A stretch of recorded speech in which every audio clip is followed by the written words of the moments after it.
Picture a fortress built to guard a city and then used again and again to devour the people who ran it. Now fill it with ravens that have learned what execution mornings smell like. Add straw scattered on frozen ground to soak up blood, a block of oak with a shallow groove worn into it by other people's necks, and a queen's chapel where the floor has been lifted twice in 6 years to make room for headless women. That's the Tower of London in February of 1542, the safest place in England and the most dangerous. A place where you could be served wine on royal plate in the morning and be property of the axeman by night. We're going back there tonight, not as tourists counting the ravens. We're living it. One woman. The last 3 months of her life and the 6 years that led her there, step by step, door by door, whisper by whisper. Everything she saw, smelled, heard, touched, and could not undo. So I make these history stories, and honestly, I still don't know if anyone actually sleeps to them, or if you're all just lying in the dark waiting to hear how a lady-in-waiting ends up kneeling in straw before breakfast. Either way, subscribe if you want. Get comfortable. Here we go. Your hands will not stop shaking, that's the first thing. Before the cold, before the light, before you even remember where you are lying awake in the dark and your hands are shaking against the blanket. And they have been shaking on and off for 11 weeks, and this morning they will not stop at all, because this morning is the 13th of February, and you already know what the 13th of February is for. You are Jane Boleyn, Lady Rochford. You're somewhere around 36 years old, though nobody has ever thought your birthday worth writing down. You have served 5 Queens of England. You have dressed them, undressed them, carried their trains, emptied their basins, held their secrets in your 2 shaking hands. 2 of those queens die this morning. One of them is a girl of perhaps 19. The other one is you. Wait, that's not right. You're not a queen. You have to keep reminding yourself of that, because your mind has been slipping lately, sliding sideways like a shoe on wet stone. And sometimes in the night you forget which woman in this story you are. You are not the queen. You are the servant. You're the one who held the door. But the axe doesn't care about the difference. The axe is very democratic that way. Listen. You can hear them building nothing outside. And that's the strange part. No hammering. When they killed your sister-in-law Anne 6 years ago, there was hammering for 2 days, a high new scaffold, seats for 1,000 witnesses. This time the scaffold is already there, used, broken in. They killed the old Countess of Salisbury on it last spring badly, an amateur with the axe chasing a 67-year-old woman's head around the block, and nobody even bothered to take the thing down afterward. That's how routine this has become. That's what 6 years of this king has done. The scaffold is now permanent furniture. Your name is going to be attached to 2 dead queens forever. People will say you helped send Anne Boleyn to the block, your own husband's sister, and that 6 years later you followed her. They will say it in one breath, like it was a straight road, cause and effect, sin and punishment, tidy as a sermon. It wasn't a straight road. Nothing about it was tidy. And before the light comes up over the river and they walk you out onto the green, you are going to remember every crooked step of it, because that is what the mind does on the last morning. It goes back. So go back. Go all the way back to when your hands were steady. It is 1524, and you're being married, and you're cold. That's what you remember most about your wedding to George Boleyn. Not his face, not the vows. The cold of the chapel stone coming up through your thin slippers, and the weight of the gown, which is not yours. which is borrowed cloth of silver from the royal wardrobe because your family and his family want this wedding to look like more money than either family is willing to spend. The gown is heavy as wet sand on your shoulders. It smells of the chest it was stored in, cedar and old lavender and someone else's body. You are perhaps 18.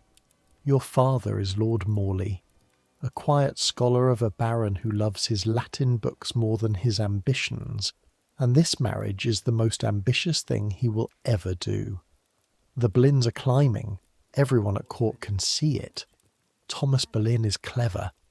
His son George is brilliant and beautiful and knows it, and his daughter Anne. Anne has just come back from France with a way of holding her head that makes every other woman in a room look like furniture.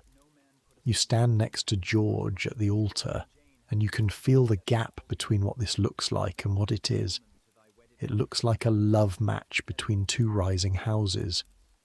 What it is an arrangement, sealed with a dowry your father had to be shamed into paying and a jointure the Boleyns negotiated like fishmongers. George's hand, when he takes yours, is warm and dry and completely indifferent. He's looking past you at the wedding guests, counting who came, measuring his own importance in their faces. You will share a bed with this man for 12 years, and you will never once be sure he sees you. Remember that. Because in 12 years, men in a panelled room are going to ask you what your marriage was like, and the honest answer: he was witty, he was cruel, he preferred his sister's company, his friend's company, anyone's company to mine, and I ate supper alone more nights than not. That honest answer is going to be twisted, boiled down, and used to help kill him. But you don't know that yet.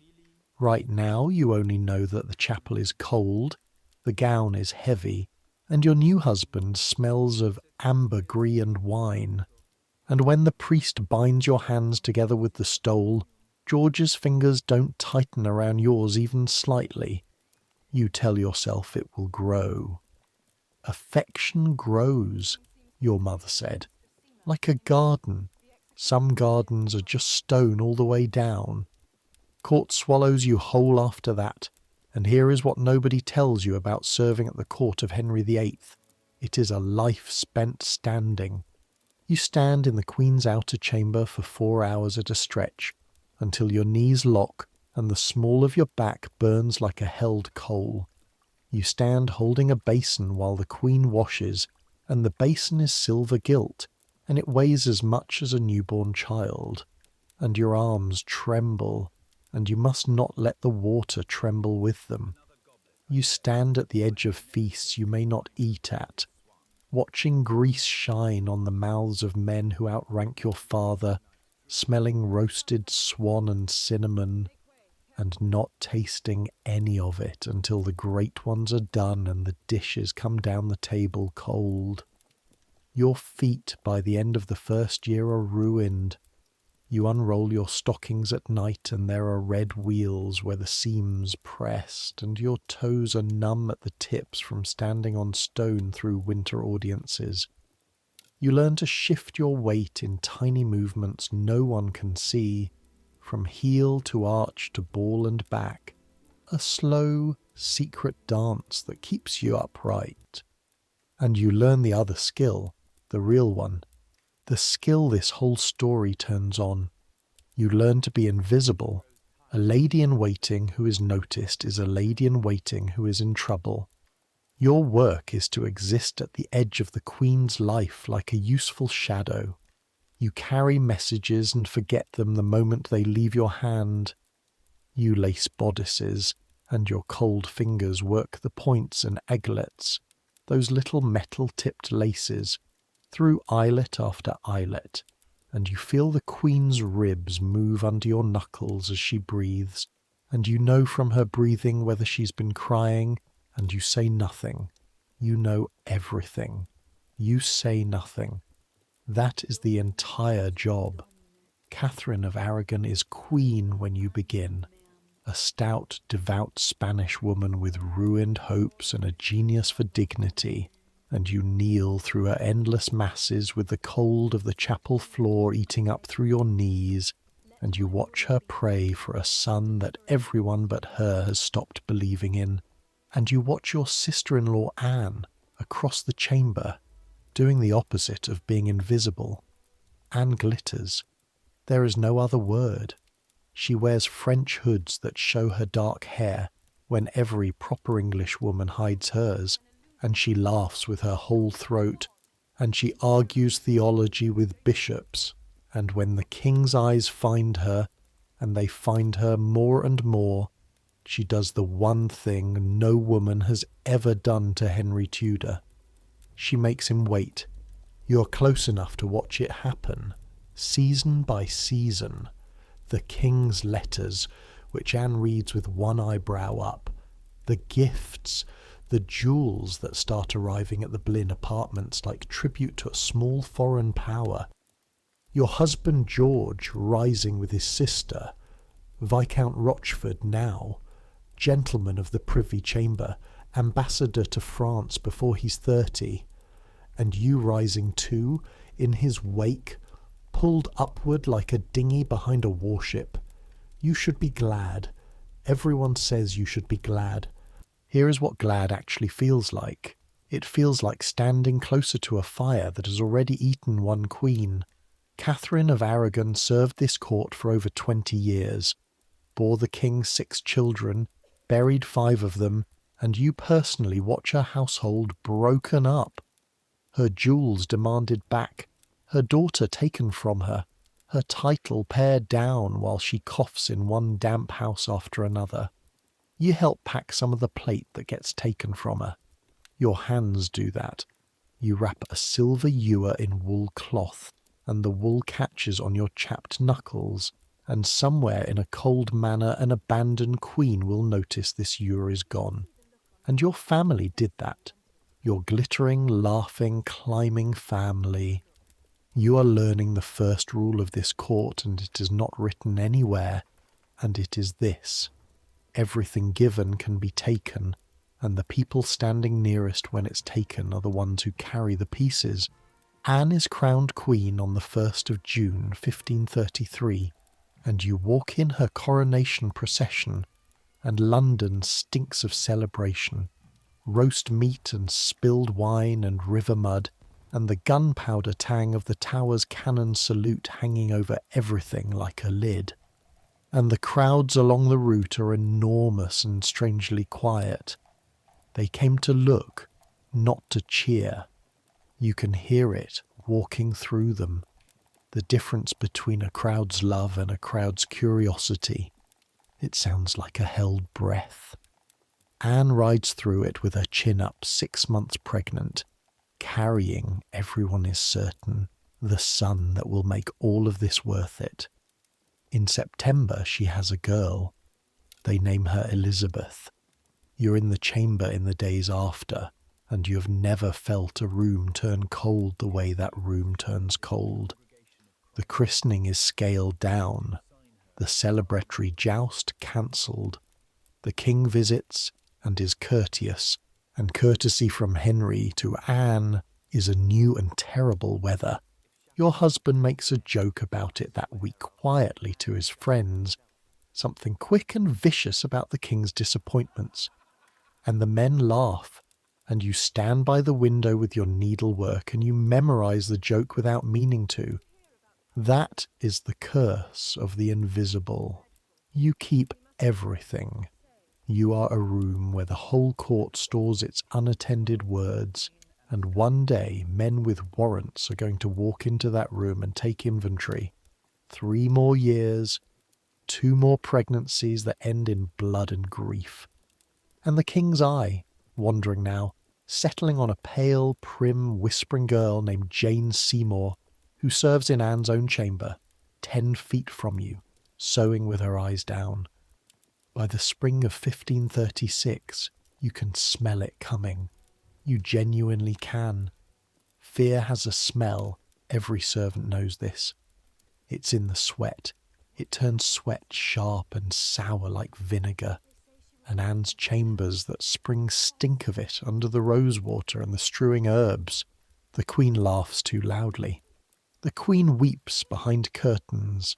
The Queen picks quarrels with the most powerful men in England as if daring them, and the most powerful man of all, Master Secretary Thomas Cromwell, has stopped quarrelling back. When Cromwell stops arguing with you, it means he's finished talking and started building, and this is how you learn the second rule. Silence, at this court, is not peace. Silence is construction noise you can't hear yet. Let me take you inside one ordinary day of that life, because the extraordinary days only make sense if you have lived an ordinary one, and because the ordinary ones are what actually made you. You wake in a shared bed. Of course, a shared bed. Even ladies of good family sleep 2 and 3 together at court. Privacy is a luxury reserved for the anointed, with another woman's elbow in your ribs and the bed curtains breathing cold air at every gap. The room smells of the 4 of you. Warm wool, night sweat, the flat mineral smell of the chamber pot behind its screen, and under it all the palace's permanent perfume, which is smoke. Wood smoke, sea coal smoke, snuffed candle smoke, soaked into every tapestry and floorboard of every royal house in England. You will not smell air without smoke in it for 20 years. You break the ice on the ewer in winter, a thin lid of it, and it snaps under your thumb like sugar work, and the water beneath is so cold it makes the bones of your hands ache to the wrist. You wash your face, your neck, your hands. The linen towel is damp from the woman who used it before you, and rough as a cat's tongue where it has dried stiff by the fire. Dressing is engineering, and it's done in pairs because no woman can rig herself alone. Smock first, warm from the bed. Then the kirtle, then the gown, and your bedfellow's cold fingers walking down your spine, pulling the lacing through eyelet after eyelet. You feel each tug as a small jerk at your whole rib cage. Then the sleeves, which are separate, pinned on, and here is a fact for you. A court lady is held together by pins, dozens of pins every day, pushed through layers of cloth an inch from your skin by hands working fast in bad light. You learn the particular tiny flinch of a pin set wrong, the point just kissing skin all day, too small a wrong to fix, too present to forget. There is a lesson of court life in that pin, if you want it. Then the hood, the heavy gable hood in the English style, its frame pressing above your ears until the pressure becomes a low headache. You stop noticing by mid-morning, and notice again enormously the moment it comes off at night. Your hair is bound away under it. A married woman shows nothing. Then you stand. That is the day. You stand. You attend Mass with the Queen at 7, kneeling on stone with a cushion if you're lucky, and the incense is sweet and scratchy and blue in the candlelight, and your mind learns the courtier's trick of being in 2 places, lips moving with the Latin, thoughts running a private inventory of the day's dangers. You break your fast standing in an antechamber, manchet bread, ale, perhaps a smear of butter, eaten in the 90 seconds available, the bread's crust sharp against the roof of your mouth because you are eating too fast, because the Queen is moving. The Queen is always moving, and where the Queen moves, her ladies move in order, in precedence, and precedence is not etiquette. Precedence is the whole visible skeleton of power. Who walks nearer?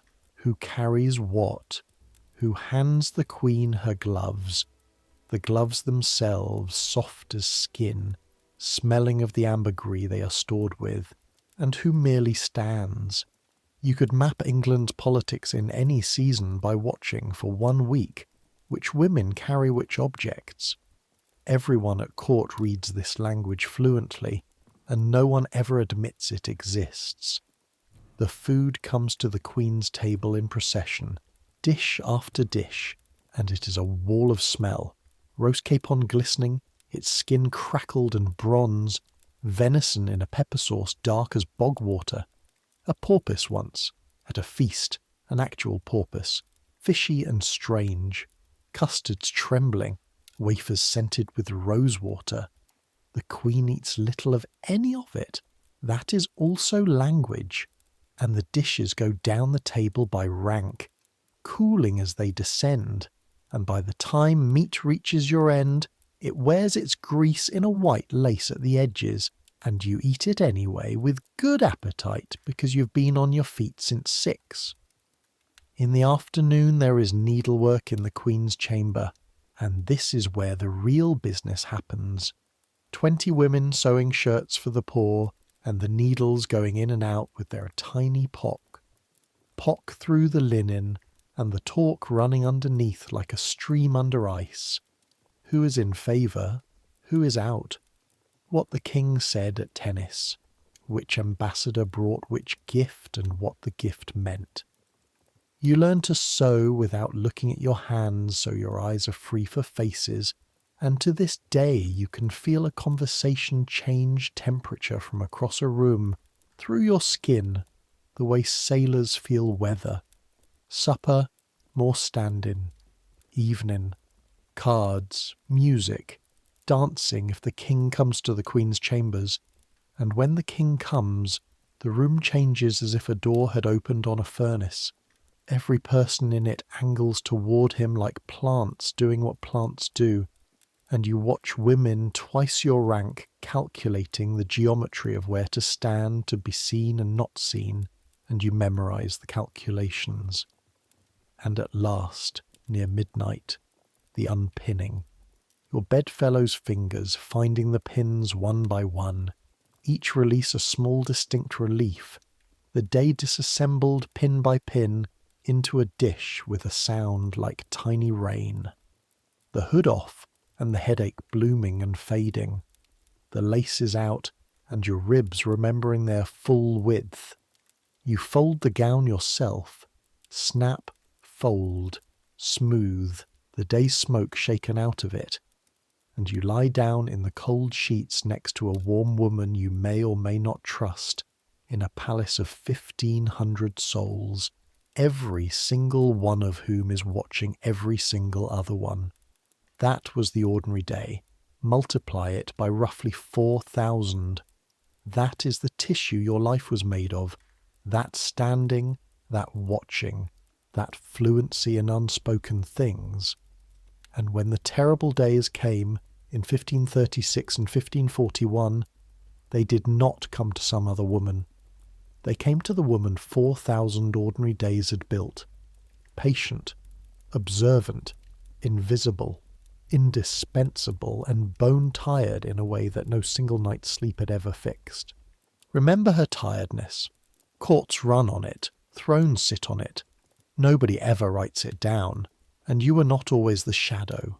Once, put it in, it belongs to you. Once you were reckless yourself, and it cost you, and the cost taught you the wrong lesson. October 1534. Anne is queen, and losing ground, and the king has taken a mistress, a young woman of the court whose name the ambassadors never quite catch, only her function. She is beautiful, she is insolent to the queen, and she is being petted by the Anne Boleyn faction like a weapon being oiled. Anne cannot touch her. Anne rages behind doors. You hear it. You hear everything. And then Anne does what Boleyns do, which is scheme, and the scheme needs hands, and the hands she reaches for are yours. The plan is simple, and simple plans at court are grenades. Manufacture a quarrel, a pretext, anything that will get the mistress sent away from court, and you do it. You, Jane. You pick the fight, or carry the tale, or stage the scene. The record keeps only the shape of it, not the script, and the plot is discovered, because plots at this court are always discovered. That is practically what they are for, and the king's anger falls not on his wife. It falls on you. You are banished from court, bags packed, barged down river, the whole apparatus of disgrace. And here is the detail that tells you everything about your marriage. Your husband stays. George does not follow his wife into exile, does not protest, does not, so far as any record breathes, particularly notice. You spend your banishment at Greenwich or in the country, alone with the discovery of what you are worth to the House of Boleyn. You are spendable. You are the piece they push forward when the move might lose a piece, and you come back. That is the frightening part, looking at it from the straw. Months later, the doors reopen, the storm passes, and you come back, and you resume your place, and you are grateful. The lesson a wiser woman might have taken. These people will spend you, leave the table, you do not take. The lesson you take instead is the courtier's lesson, the one that will kill you by instalments. Survive the punishment, wait out the weather, get back inside. Because outside is worse. Outside is a cold manor and a scholar-father's quiet house, and no music, and no news, and no one. You had a taste of outside, and you crawled back to the fire that had just burned you, and you were glad of the warmth.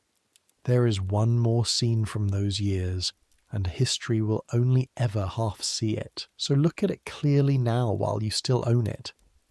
The summer of 1535, a demonstration of London women, hundreds of them, some say thousands, wives and matrons marching in favour of the king's abandoned daughter Mary against the Boleyn Queen, and among the names later whispered as having been present, having been briefly held for it, is yours, Lady Rochford, the Queen's own sister-in-law, in a crowd against the Queen's interest.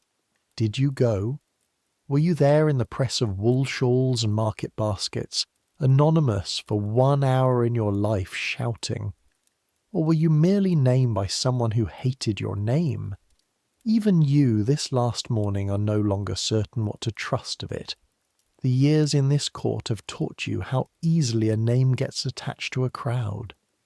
But you remember the temptation, and the temptation was real.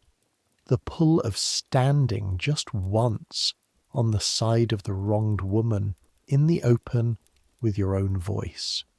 Whether or not your feet went, something in you went, and then you came back inside again.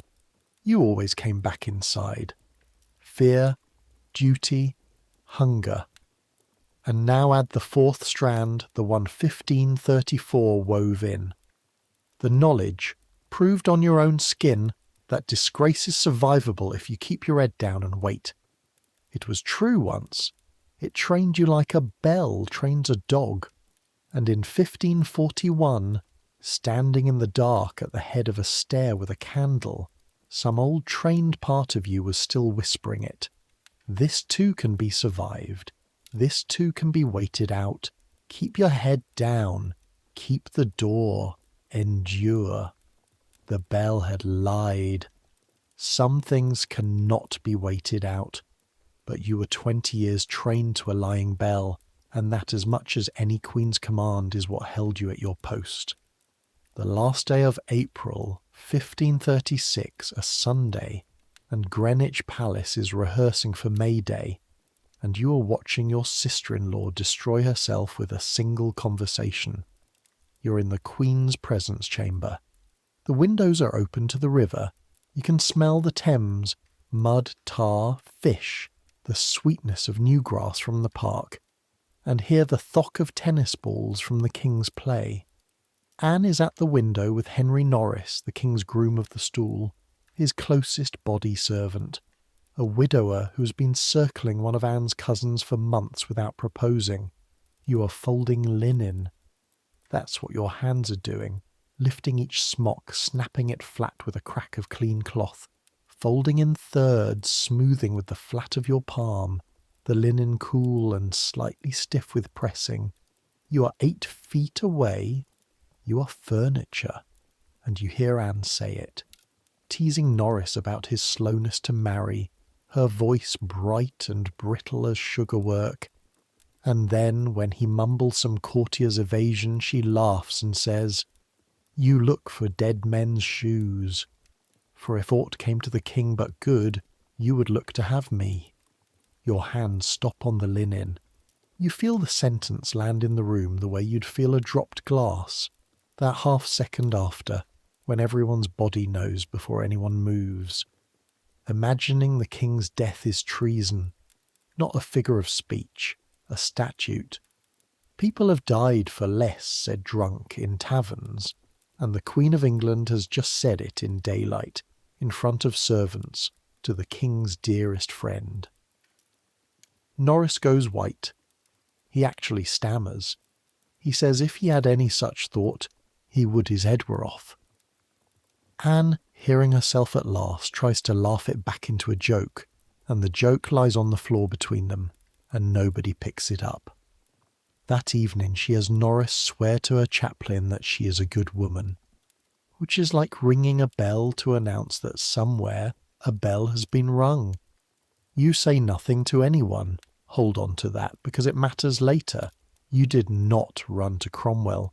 You did not need to.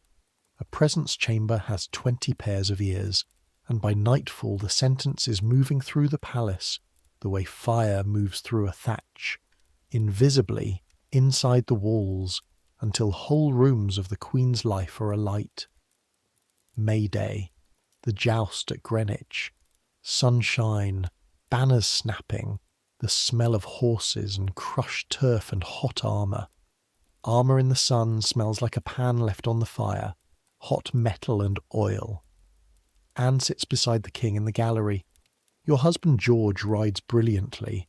Norris rides. The crowd roars. And then, between one course and the next, the king stands up and leaves. No word to the queen. He takes 6 attendants, Norris among them, and rides for Whitehall, and somewhere on that ride he offers Norris a pardon if he'll confess to adultery with the Queen. And Norris, decent, doomed Norris, refuses to lie, which in this new arithmetic is the same as refusing to cooperate. Anne is left sitting in the gallery in front of 2,000 people with the king's empty chair beside her. She will never see him again. Not once. 20 years of courtship, 7 years of pursuit, 3 years of marriage, and the last she will ever have of Henry Tudor is the back of his coat leaving a tournament. The arrests come like doors slamming down a corridor. Mark Smeaton, the musician, taken the day before the joust, already broken at Cromwell's house. A weaver's son, the softest target, and whatever they did to him overnight, by morning he is confessed to adultery with the Queen, and he never takes it back, and he is the only one who ever confesses. Then Norris. Then, on the 2nd of May, in the middle of dinner, they come for Anne herself, and take her by barge to the Tower, in daylight, at high tide, so half of London can watch. She enters through the court gate and falls on her knees on the cobbles, and they come for George. You're not with him when they take him. You hear it the way you hear everything second-hand from a white-faced usher. My lord your husband is arrested and gone to the Tower, and within days your world is a stripped bed. The Rochford apartments sealed, the servants scattering like poultry, men of the King's Council making lists of your plate, your hangings, your husband's books, his beautiful French books with their tooled leather covers that he loved, you always suspected, more than you, because a traitor's goods revert to the crown, and they are already treating the trial as arithmetic done in advance, and then it is your turn to be questioned. Understand what this is, because 500 years of storytellers have not bothered to understand it. You're not marched to a dungeon. There are no chains. It is much worse than that. It is a comfortable panelled room, and men you have dined beside. Councillors, secretaries, perhaps Cromwell himself with his flat clever eyes and his manner of a patient tradesman. And they have papers in front of them, and the papers already say things, and they ask you questions to which they have decided the answers. And you are a woman of 30 whose husband is in the Tower for treason, whose income is his income, whose roof is his roof, whose entire legal existence is a footnote to his.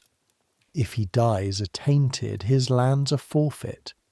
Your jointure, the widow's portion that is supposed to keep you from beggary, sits inside those forfeit lands like a coin sewn into a coat that is being burned. They know all this. It is the whole point of the room. They ask about the Queen and Norris. They ask about the Queen and Smeaton. They ask, and here their voices go gentle, which is the most frightening sound you have ever heard, about the Queen and your husband, about how often brother and sister were alone, about whether there was undue familiarity, and they ask what the Queen said about the King, about his person, his capacity, whether he was able with his wife. And here is the truth you will carry to the block. You told them things that were true. That is the horror of it. You didn't need to invent. You were the room where the words were stored. Yes, Anne and George were often alone together. They had been each other's favourite person since childhood. Yes, there was talk in the bedchamber about the king. Anne had told things, women's talk, about Henry's failures in bed, the kind of talk that lives in every queen's chamber in Europe and dies there. You repeated some of it, maybe wearily, maybe frightened, maybe, be honest, it's the last morning, honesty is all that's left, maybe with some sliver of a decade's resentment in it, 12 years of eating supper alone while George and Anne laughed in another room. You gave them true small things, and you watched, at the trials in the Tower's Great Hall on the 15th of May, in front of 2,000 spectators, what the Crown's lawyers built out of true small things. Alone together became incest. Bedchamber talk became the Queen mocking the King's potency to her lovers, and this one they considered so lethal that at George's trial they wouldn't even read it aloud. They handed him a paper and told him to read it silently and answer yes or no. And George, brilliant, doomed, showing off to the end, read it out loud to the whole hall, deliberately, because if he was going to die on evidence, London was going to hear the evidence. The crowd gasped. Wagers in the hall were running 10-1 on acquittal. He was condemned anyway. Of course he was. The jury contained men who owed everything to the king. The verdict had been true since before the arrests. The trial was just the handwriting.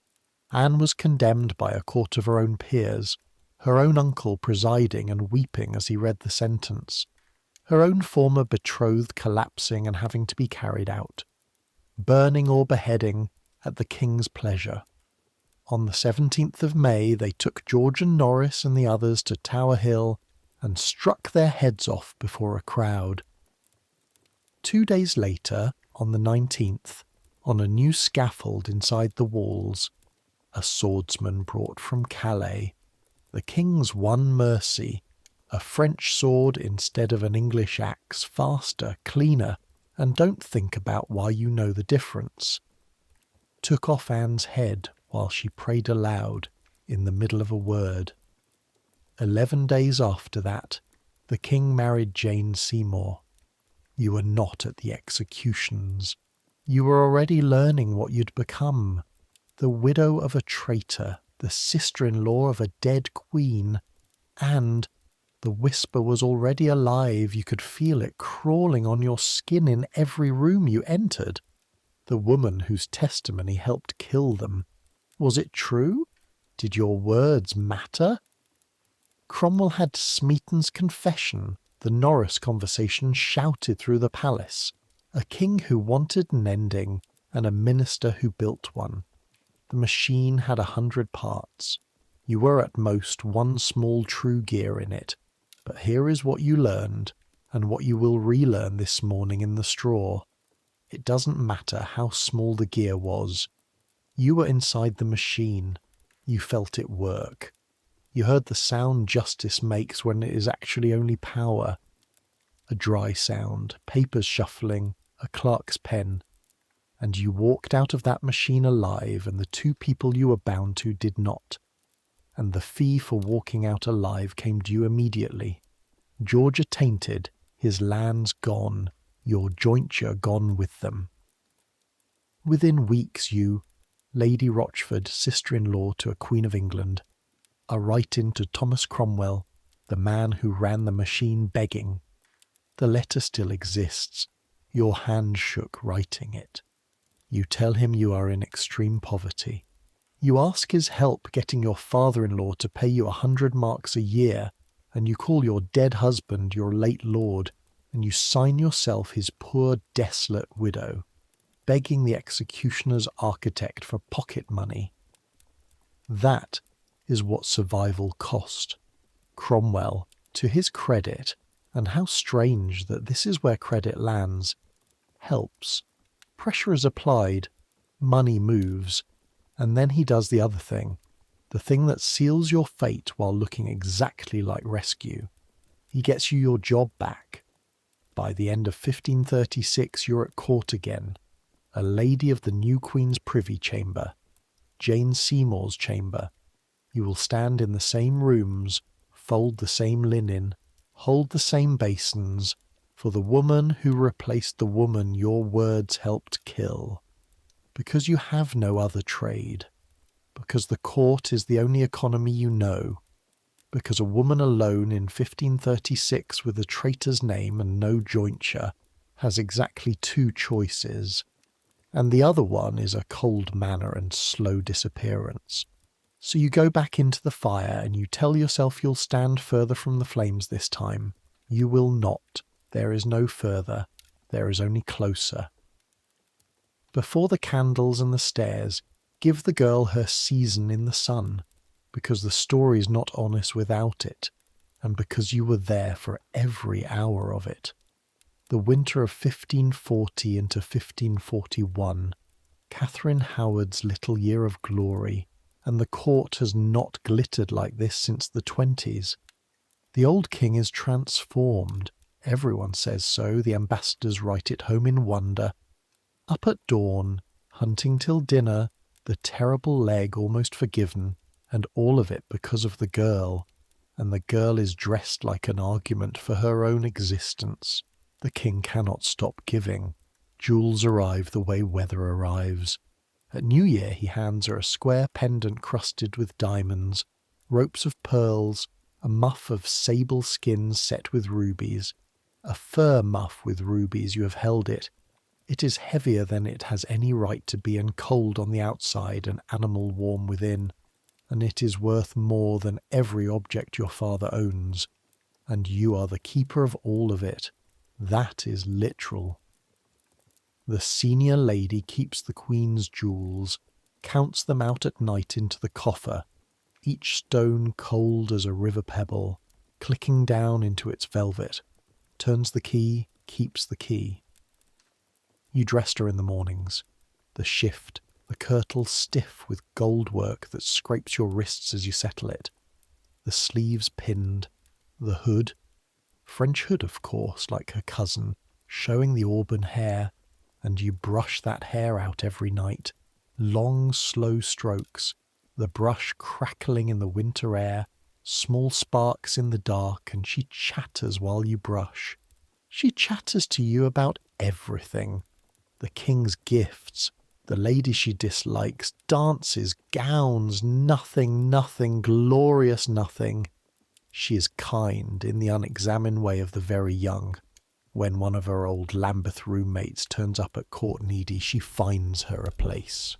when an old lady petitions her for a prisoner in the tower, for mercy, for warm clothes, for the poor souls in the cold, Catherine asks and the king grants, and packages of blankets and shirts actually go into the tower that winter at the Queen's charge. Remember that when the pamphlets come for her. The child sent warmth into the tower. The tower remembered it for exactly nothing. But you saw the fault lines too, because seeing fault lines is your trade. She cannot read a room the way a queen must. She was never taught. She quarrels like a girl in a dormitory, sulks, forgives, forgets that queens' sulks are recorded.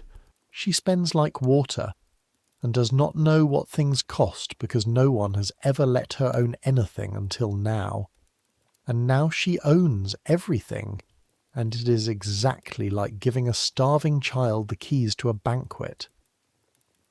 And she is bored. Say it plainly.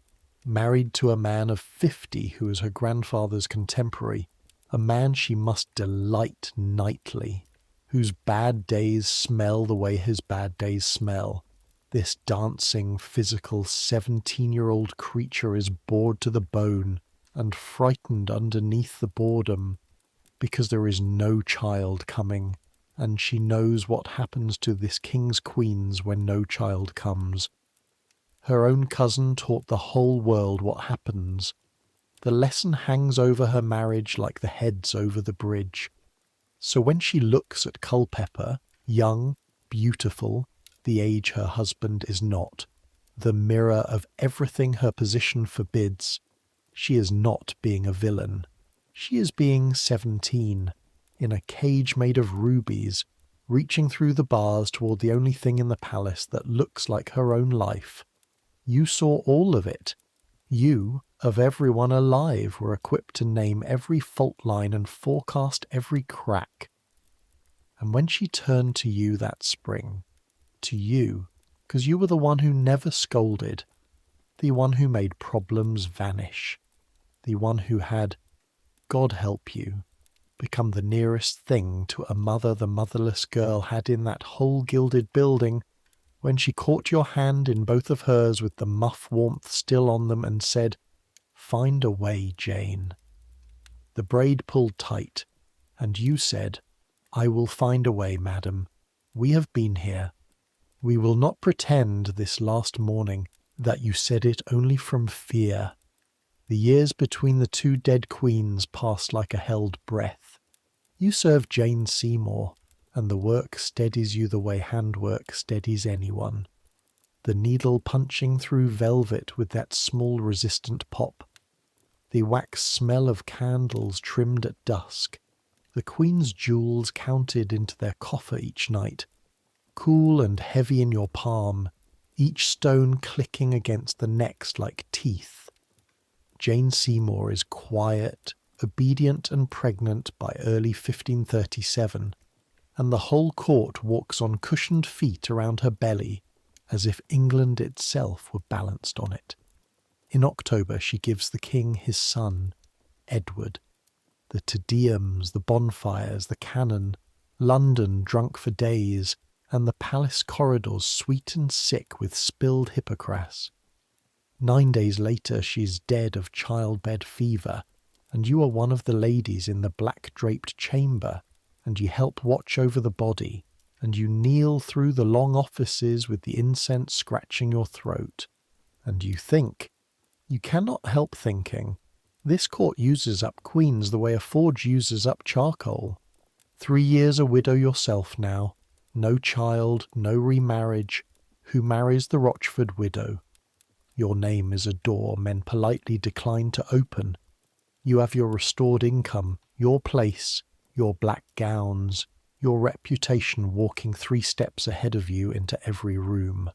Then comes Anne of Cleves, the German princess the king marries off a portrait in 1540 and repudiates within 6 months, and you are in her chamber too, and this time the machine wants your words again. Gently this time, no tower, just depositions. Did the Queen say the marriage was unconsummated? You and 2 other ladies supply a tidy little scene of the naive bride's pillow talk, and the annulment glides through. And Anne of Cleves, the cleverest of all 6 because she cooperates, walks away rich and alive. You notice that. Cooperation equals survival. The lesson is sinking into you like water into chalk. And you notice something else in that chamber. A maid of honour, small, round-faced, auburn-haired, barely out of childhood, who dances like joy-given feet. Catherine Howard, the old Duke of Norfolk's niece, which makes her Anne Boleyn's first cousin. This court is a wheel. Everything comes around. Raised loose and half forgotten in her step-grandmother's crowded household at Lambeth, and now dangled in front of a bloated, ulcer-legged 49-year-old king exactly the way her cousin Anne was dangled 14 years before. The king takes the bait within weeks. He marries her in July 1540.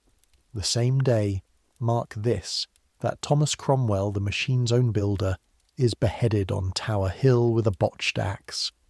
The king calls his child bride his rose without a thorn. He can barely walk some mornings. His leg weeps through its bandages. The smell of the ulcer moves through rooms ahead of him like a herald, and you all pretend not to breathe differently. And beside this ruin dances a girl of about 17 who owns nothing but her body's youth and knows it is the only coin she has, because it is the only coin anyone has ever valued her in. And you become, listen to the wheel turning, the senior lady of her privy chamber. You who watched what this court does to queens are now chief keeper of the newest one. Catherine likes you. That's the unbearable part, looking back from the straw. She likes you. You're twice her age. You know everything. You never scold. You make problems disappear. She is careless and warm and easily frightened and desperate to be adored, and she trusts you the way a child trusts, totally, without audit. And in the spring of 1541 she tells you what she wants, and what she wants is Thomas Culpeper. You know Culpeper. Everyone knows Culpeper. A gentleman of the king's privy chamber, young, beautiful, one of the few the king lets dress his terrible leg, sleek with royal favour and rotten with it too. There are ugly stories about him, a park-keeper's wife, violence, a royal pardon that made it all evaporate the way things evaporate around the king's favourites. Catherine knew him before her marriage. Cousin of some degree. There were feelings, or the 16-year-old version of feelings, and marriage to the king has not ended them. It has pressurized them. She wants to see him, privately, and she needs someone to arrange it. Now stop. Stop here, because this is the hinge of your whole life, and you will spend 11 weeks in the Tower being asked, in 100 different voices, why? Why did you do it? Why did the one woman in England who had watched a queen die for exactly this, who had stood in the machine, who knew the smell of the panelled room, why did that woman, of all women, take the candle and go looking for backstairs? The interrogators will want one answer. Historians will want one answer. There is no one answer. There is only the truth, which is layered like the smells of a bad street. There is this: a queen's command is not a request. You are her servant. Refusing the Queen of England is its own kind of fall. Quieter, but a fall. Where does the Rochford widow go if the Queen turns cold on her? You have already been poor. You wrote that letter once. You will do nearly anything to never write it again. And there is this. Perhaps you told yourself you could manage it. Contain it. Meetings with you present. Always you present. Nothing but talk. Because if it stays talk, it stays survivable. And better it run through your careful hands than through some giggling 17-year-old chamberer who'll boast of it in a week. And there is this, and it is the hardest to say. Some starved part of you may have wanted to stand near it. 12 years married to a man who looked past you. 5 years a widow no one touches. And here is the court's most beautiful man, and the king's adored bride, and their secret runs through you, and for the first time since 1536 you are not the shameful leftover of the Boleyns. You are necessary. You are, God forgive you, at the centre of something again. Fear, duty, and hunger braided. You could not unbraid them then, and you cannot now. What you know is what your body did. Your body took the candle. Spring 1541, and the court is a chain of palaces, and in each one your first task is the same, and it is the task of a burglar. Learn the building.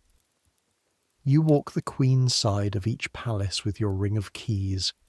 The keys are iron, cold, heavy as a dead bird in your skirt pocket, and they click against each other with a sound you will hear in your sleep for the rest of your short life. And you learn which back stairs land where, which doors have loud hinges, which locks stiff.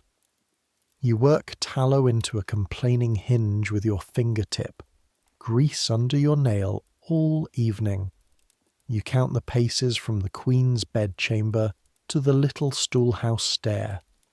You learn the night rhythm of each house, when the watch passes, when the last groom banks the fires, when the building's breathing slows.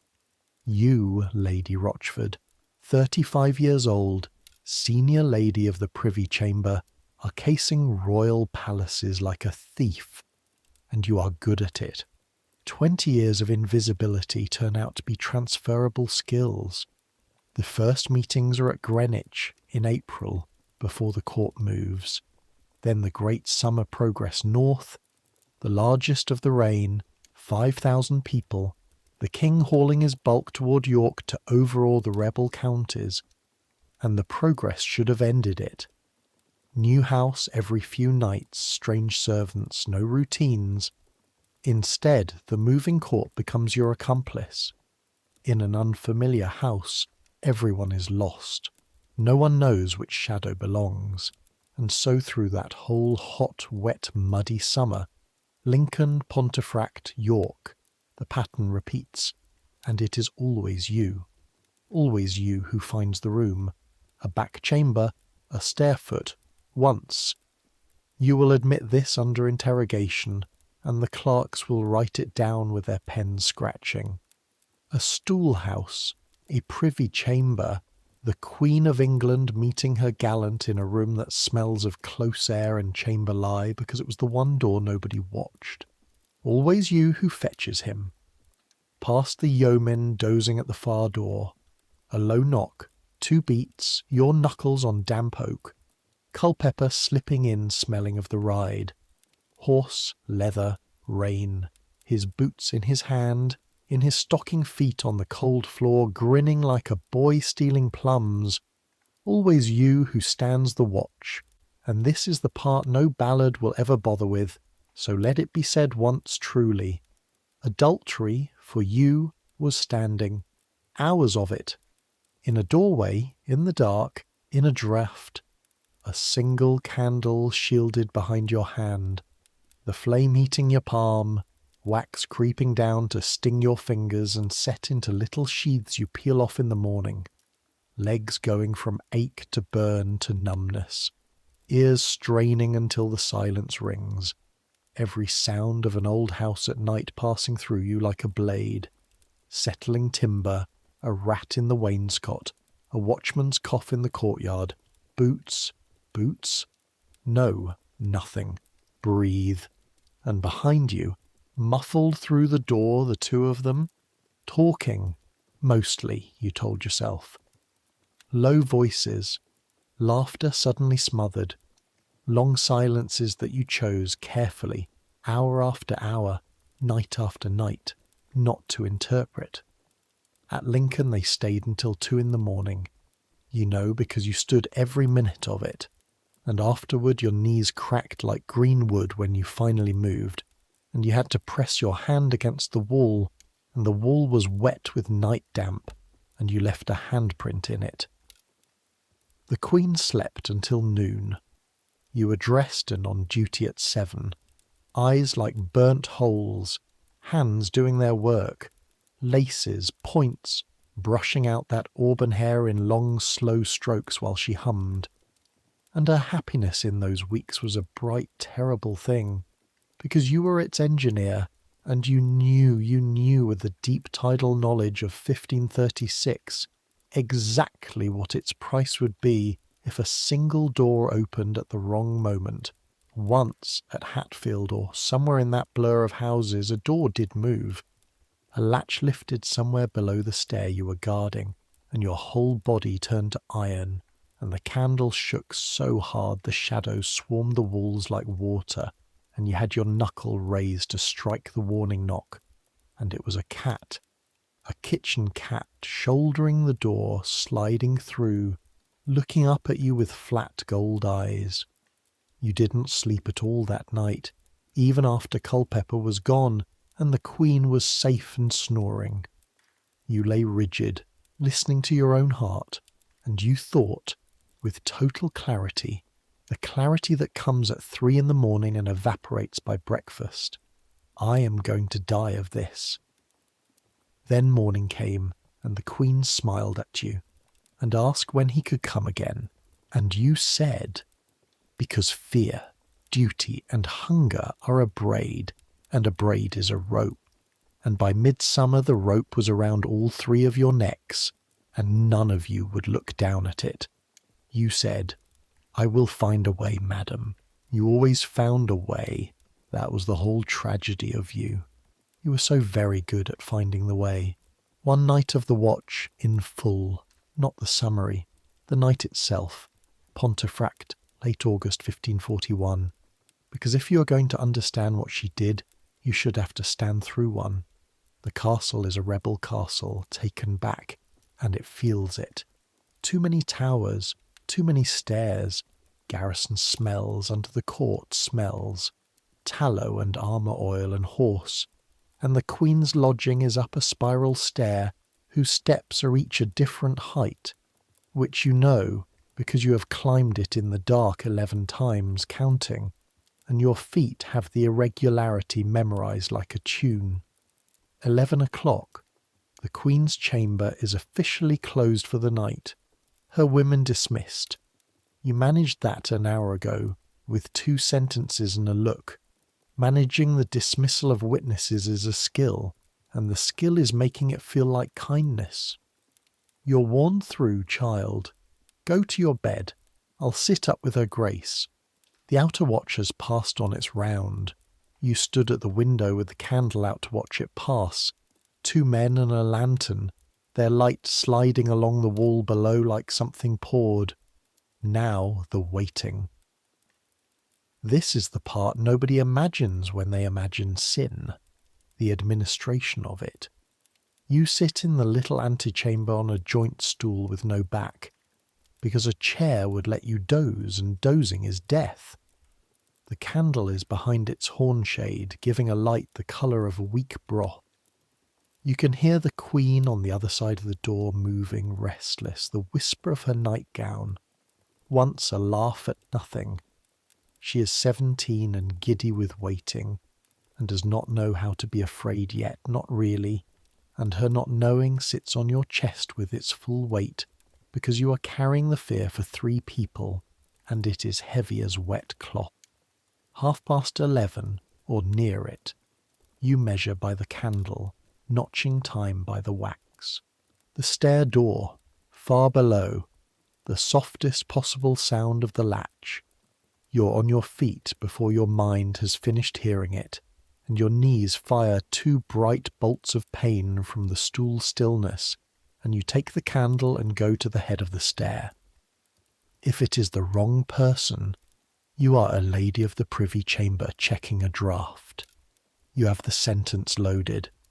You always have a sentence loaded. That is what you are now. A woman made of prepared sentences. It is not the wrong person. It is Culpeper, cloaked, boots in hand as instructed, climbing in his stocking feet, and even in the broth-coloured light you can see the pleasure of the game on him, the young man's shine, and you could strike him. You could genuinely strike him. He thinks the danger is seasoning. He has been the king's darling since boyhood. The world has only ever bent for him. He cannot conceive of a world with teeth. You lead him up without a word, and he smells of the night ride and of wine, and his stockinged feet on the stone make almost no sound, and yours make none at all. The knock. 2 beats, knuckle on oak, so soft it is more felt than heard. The door opens on darkness and warmth, and a rustle, and he is through it, and it is shut, and you are alone in the antechamber with the candle and the night. Now stand. The first hour is the easiest, which is not the same as easy. You stand where you can watch the stairhead and hear the chamber both. Your ears open up the way eyes open in the dark, wider and wider, until you can hear everything, the castle ticking as its stones give up the day's heat, wind working at a shutter somewhere with a patient rattle, a dog in the outer ward, 2 barks, silence, the mice in the wainscot conducting their entire civilization, and through the door the low weave of 2 voices, his and hers, rising and falling, a laugh quickly folded away, then long quiet, and your mind walks to the edge of what the quiet means, and you walk it back, again on a lead, like a dog from a smell. The second hour the body presents its bill.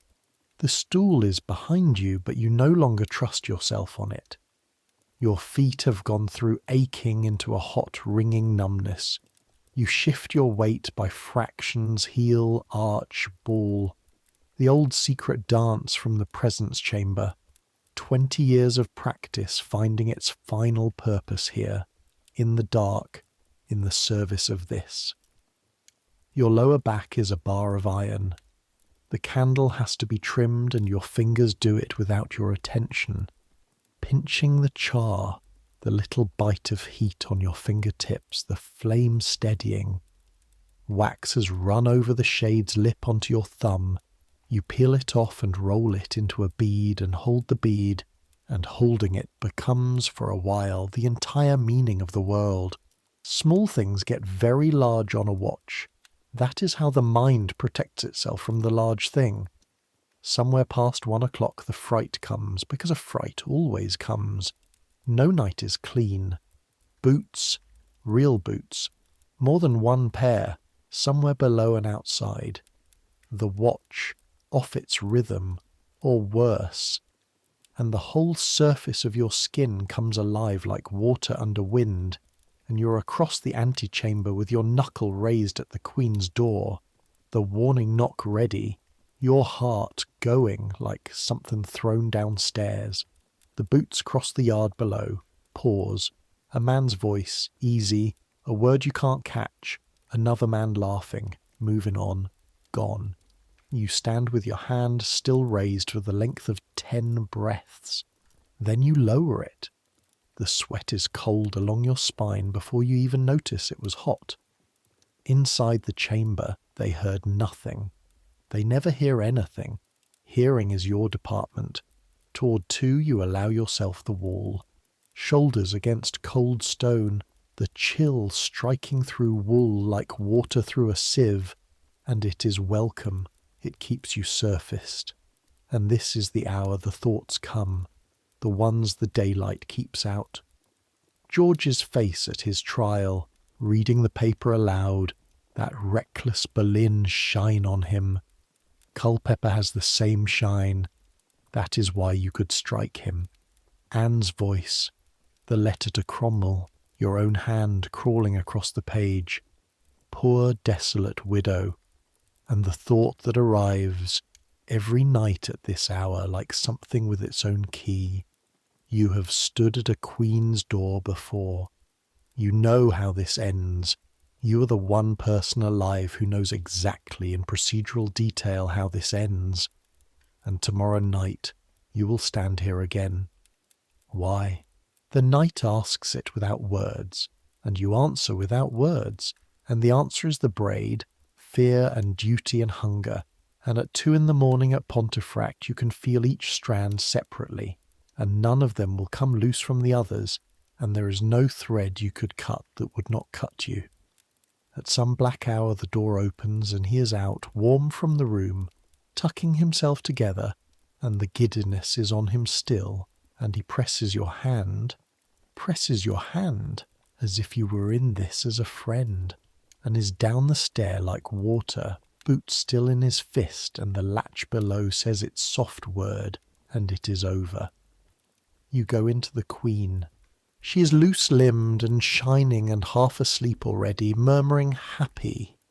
Happy in a way you have honestly never once been in your entire grown life, and you note that dryly, from a great distance, while your hands do their work, straightening the bed, the covers drawn to her chin, the candle out between your licked finger and thumb with its small hiss. She catches your hand in the dark, squeezes it. "Thank you, Jane," she says, already dissolving. "Nobody has thanked you, and meant it in years. That is the poison at the bottom of the cup. That is what the interrogators will never find a box for on their forms. She thanked you, and meant it, and some starved chamber in you opened to it like ground to rain. You reach your own bed as the sky goes grey. You sleep perhaps 2 hours.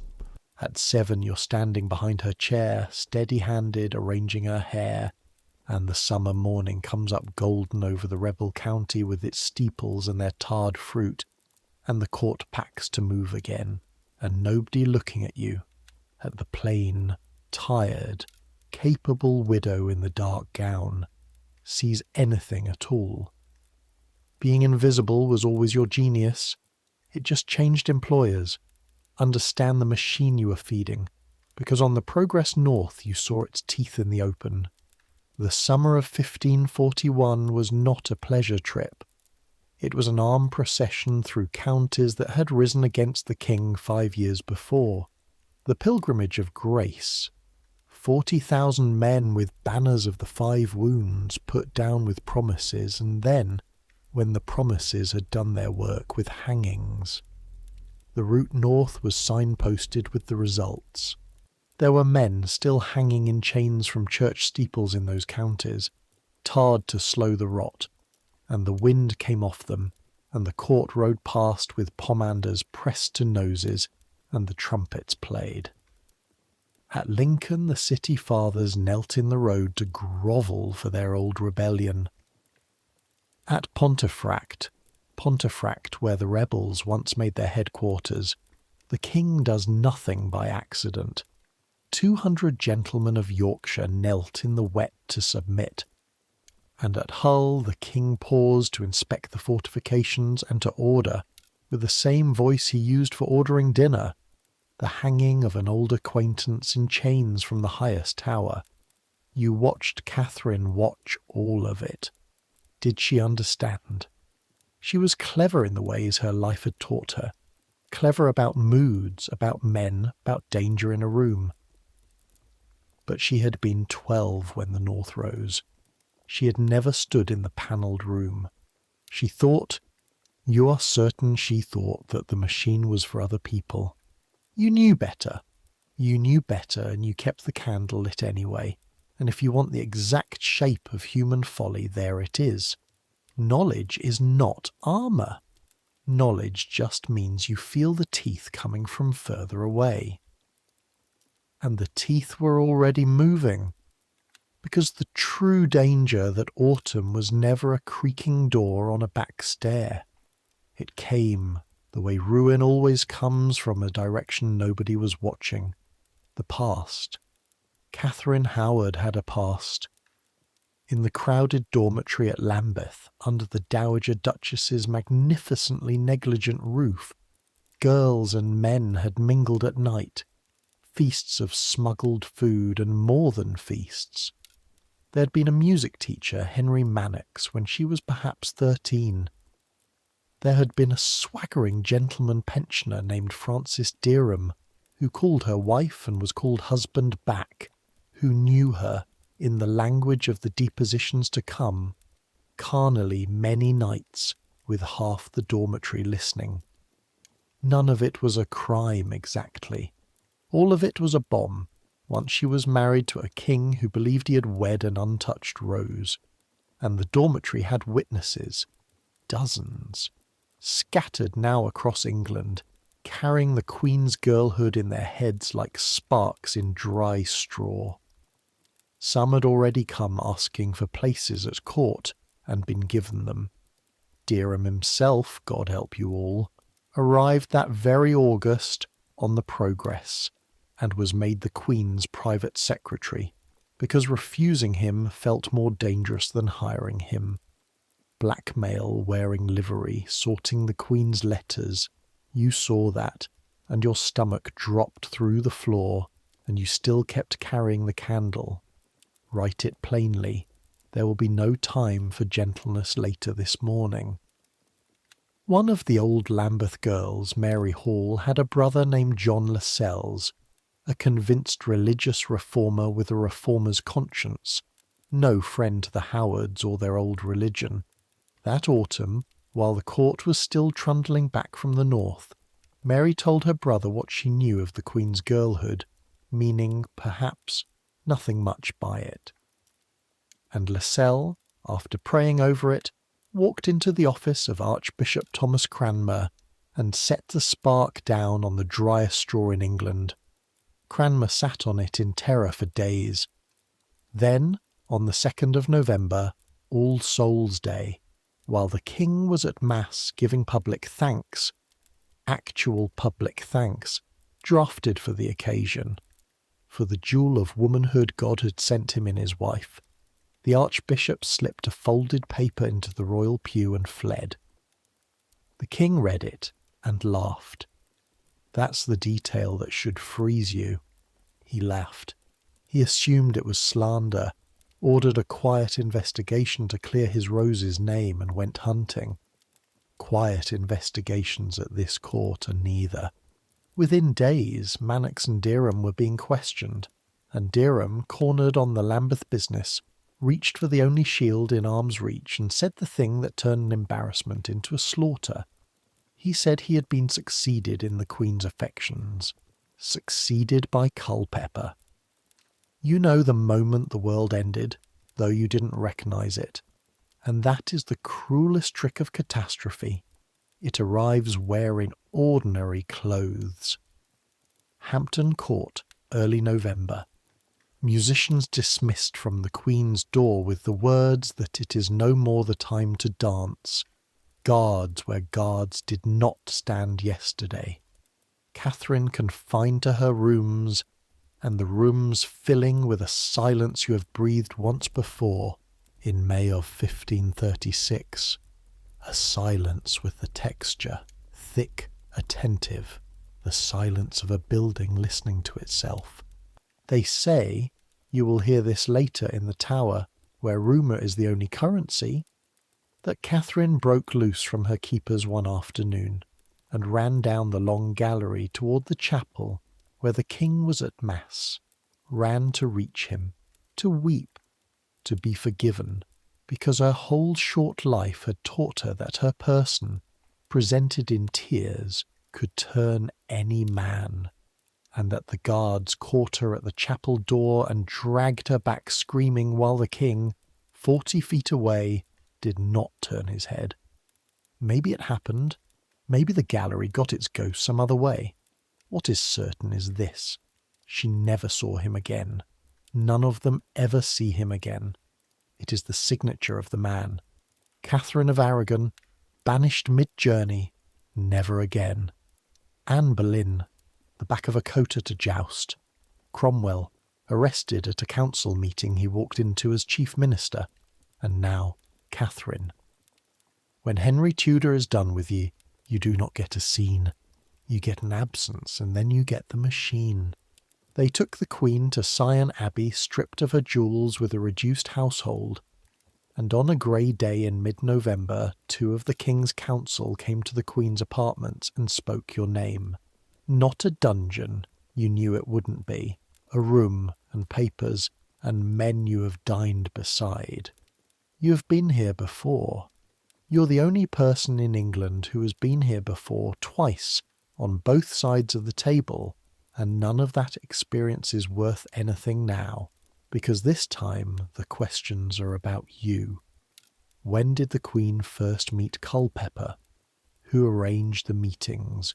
Who carried the letters? Who stood at which doors? At Lincoln, at Pontefract, at York. They have dates. They have the confessions of frightened chamberers who saw you on back stairs with a candle at midnight. The little maids gave you up in an afternoon, and why should they not? You would have done the same. You did the same 6 years ago. And here, say it. This is the last morning, the straw is waiting. Here you did the thing that shames you more than the candle ever will. You tried to feed them the Queen. You told the councillors that you believed Culpeper had known the Queen carnally. Believed it. You, who stood the watches, who chose all summer not to interpret the silences, now interpreted them, on paper, under oath, in the direction the machine was already moving. And Catherine, questioned at Sion, terrified, told them the meetings were all Lady Rochford's doing, that you had provoked them, arranged them, that she had only followed where you led. And Culpeper, questioned by men who'd been his friends, said the same. The Lady Rochford was the great provoker, hovering, contriving, pressing them together. The 3 of you, in 3 separate rooms, each shovelling blame onto the others like sailors bailing a boat that has already gone under.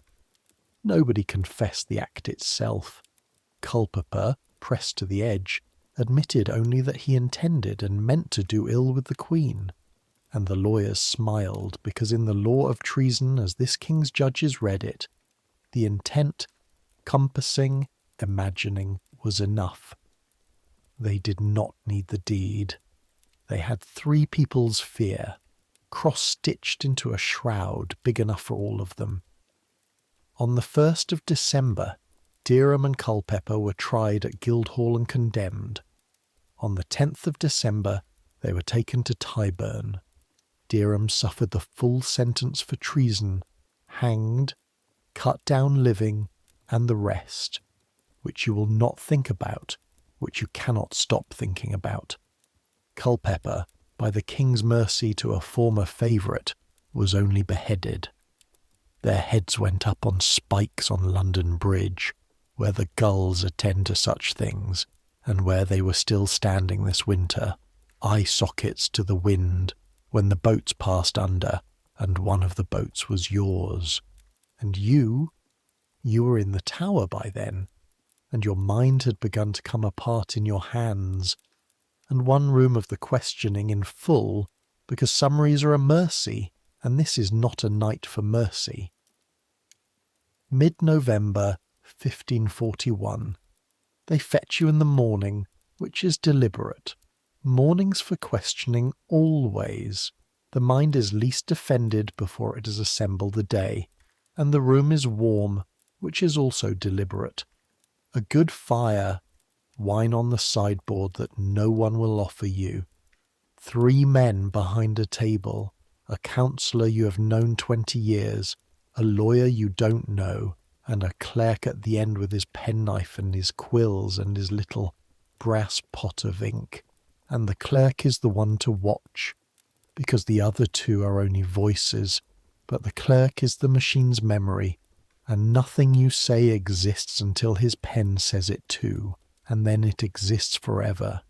In his words, not yours. The chair they give you is low. Yours is lower than theirs. You notice it the way you notice everything, automatically, professionally, and you understand it, and understanding it helps not at all. That is the first discovery of the room.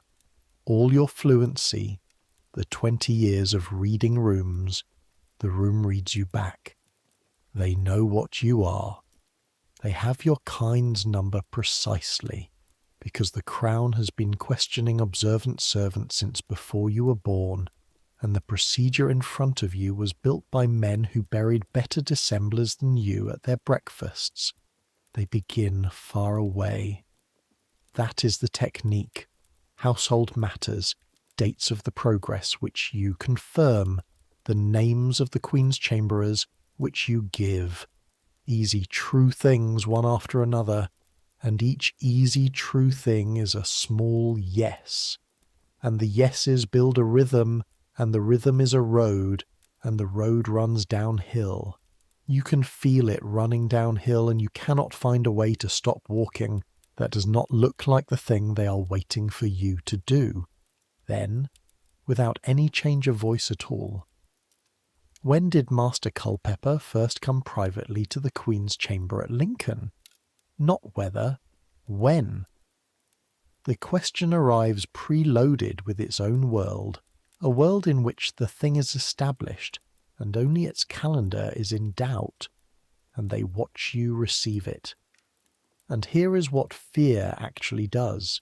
In the body, in that chair, it empties the mouth of spit. Your tongue moves and there is nothing, cloth on cloth. It puts a fine tremor in the hands, which you fold in your lap, which they note. The clerk's pen moves, and you would give a year of your life, if you had a year, to know what it just wrote. It makes the fire too hot and the room too bright, and your own name, when they use it, sound like an object belonging to them. You try the servant's first defence, smallness. You were not always present. You cannot say what you did not see. Doors were sometimes shut, and the lawyer, the one you don't know and now you know why he is here, takes your smallness and turns it in the light like a coin. Doors were shut. You say the doors were shut, my lady. Who shut them? The clerk's pen scratching.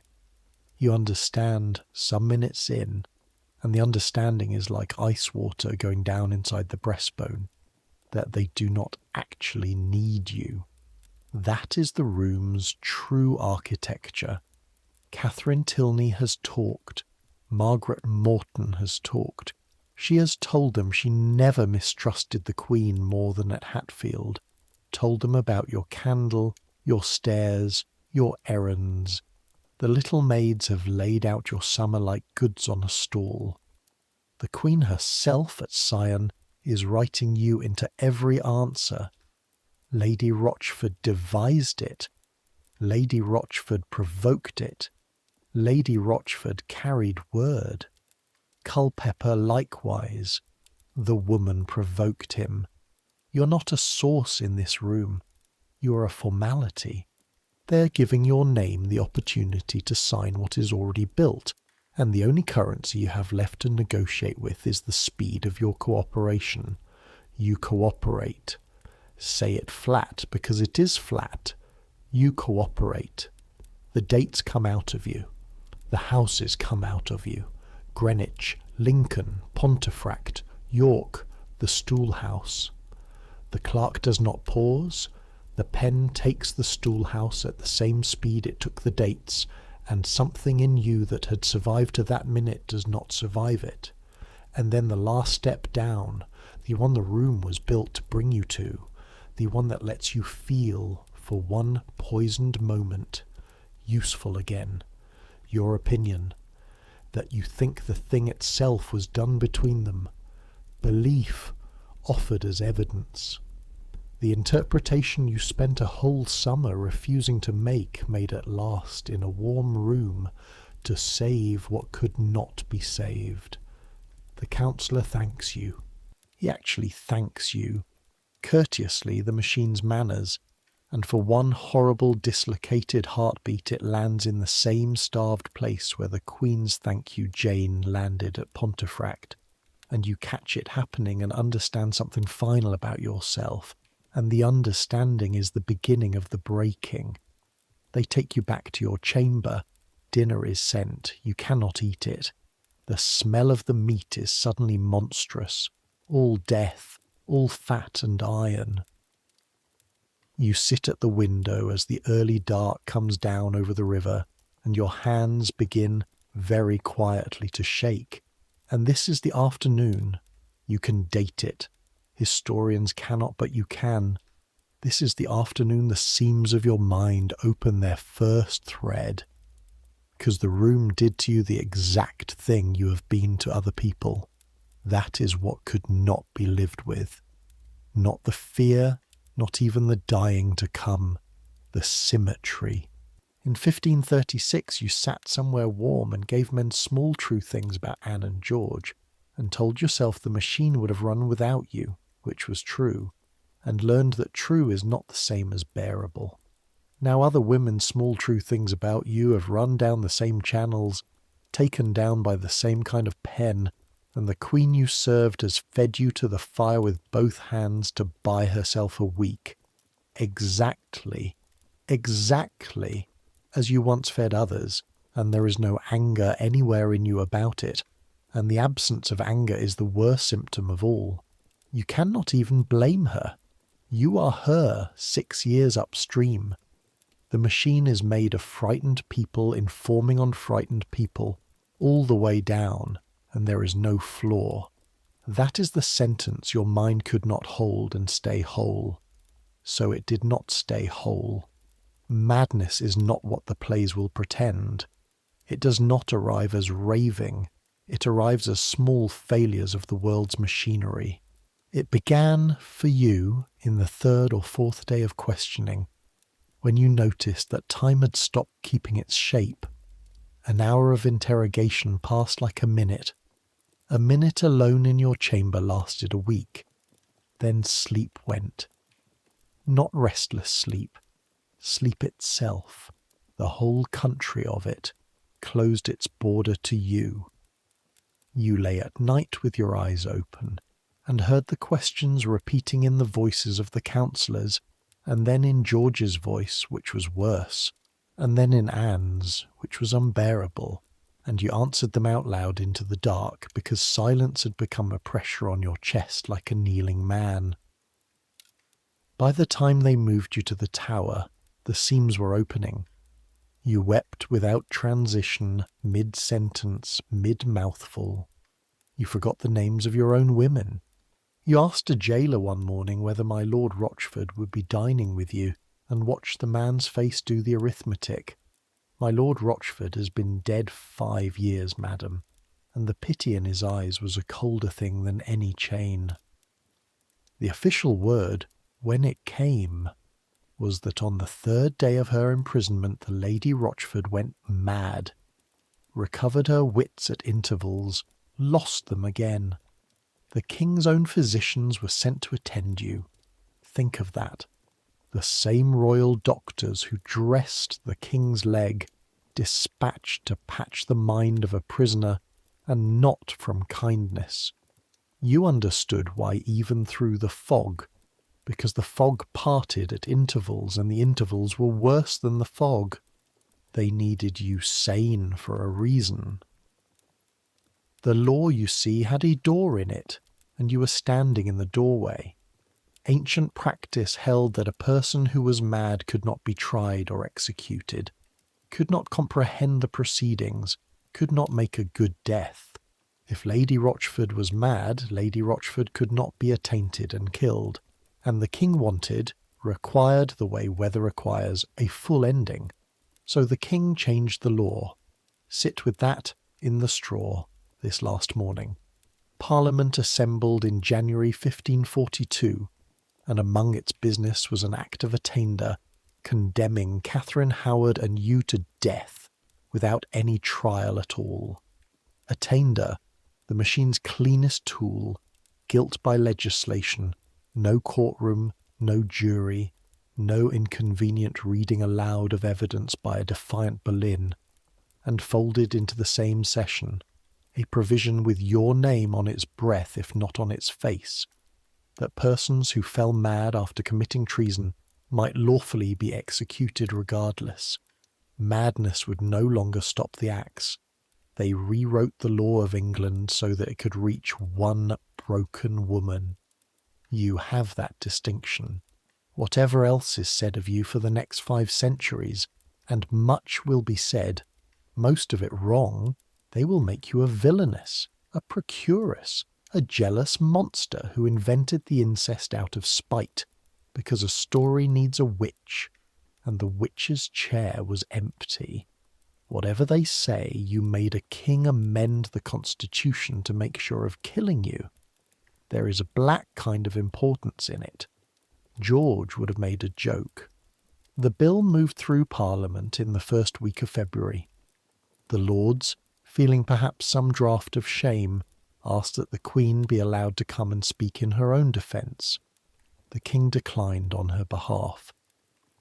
On the 11th of February 1542, the Act received royal assent, by commission, the King not even present to sign the deaths of his 5th wife and her lady, letters patent doing the work, the machine now so refined it no longer required its owner's hand.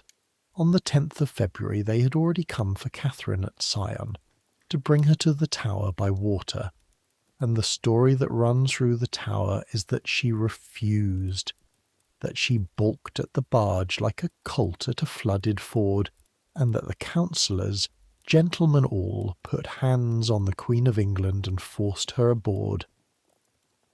The little procession came down river in the winter dusk, a covered barge, the Duke of Suffolk's great boat crowded with armed men, the Lord Privy Seal ahead.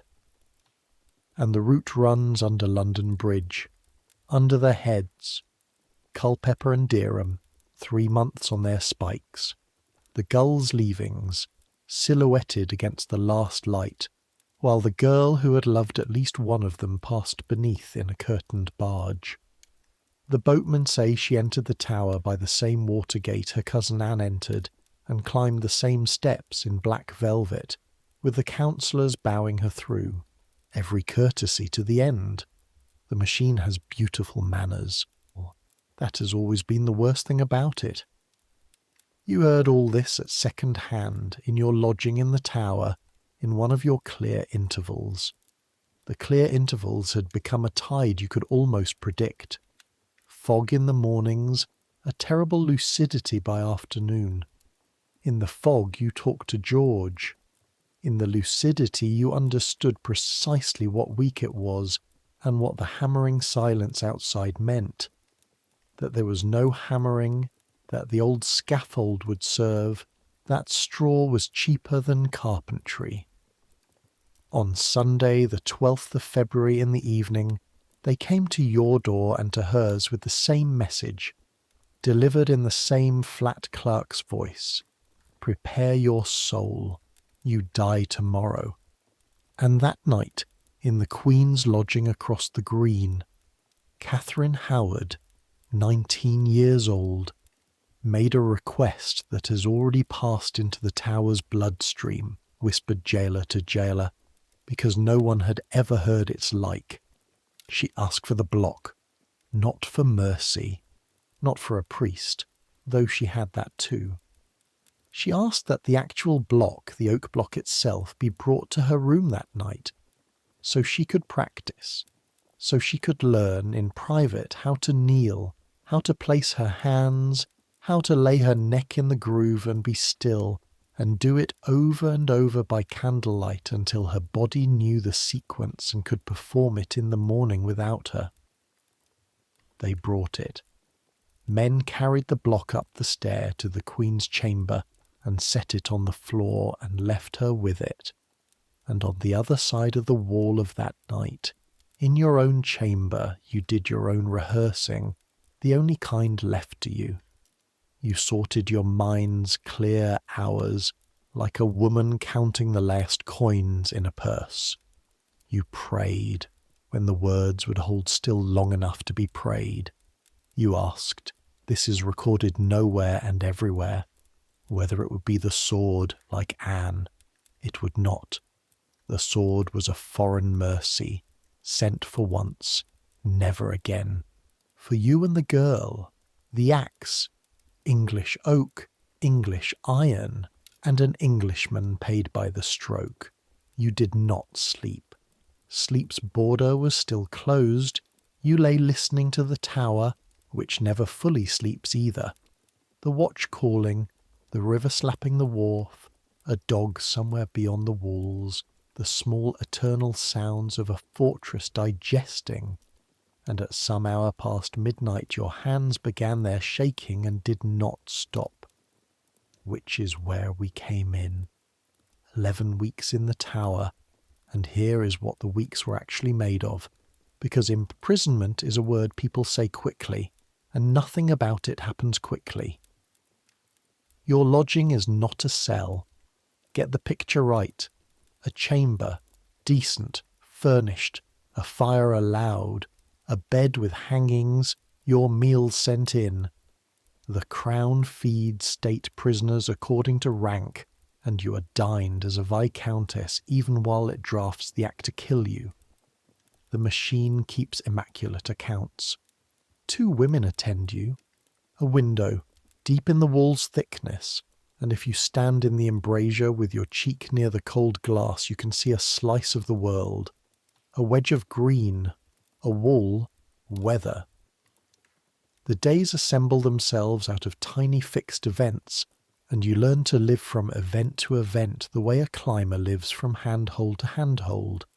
The fire laid at 7, the servants' brush hissing at the hearth, the first smoke sweet and sharp before the chimney draws. Bread and ale at 8, the chapel bell. Dinner at 11, the dishes under their covers, pewter ringing softly against pewter as the man sets them down. The light moving through its short winter arc across the floor, wall to wall, a sundial made of stone and your own attention, supper at 5, candles.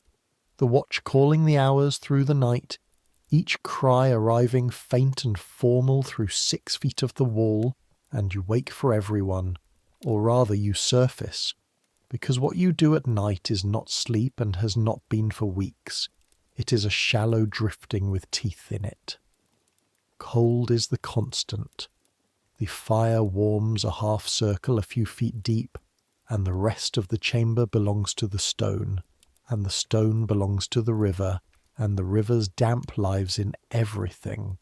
The sheets faintly clammy every single night, your gowns heavy with it, your fingers stiff and white-jointed by morning, so that the first hour's small tasks, lacing, pinning, breaking bread, are done clumsily, like a woman in gloves.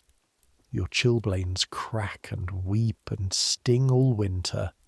You watch your own hands become an old woman's hands in 11 weeks, the knuckles rising, the skin gone papery, and you have long hours in which to watch them, because hours are the one thing you own. What you do with the hours when your mind is present for them, needlework until the light fails, prayer, the old smooth Latin worn frictionless with use. And it does help, not as hope, but the way a handrail helps on a dark stair, something for the grip. You're permitted no letters. You ask, in the clear afternoons, careful questions of the women who attend you, and they answer some and not others, and from the answers and the not answers you assemble the outside world like a mosaic missing half its stones. The men tried at Guildhall, the men dead at Tyburn, Parliament sitting, a bill, your name in the bill.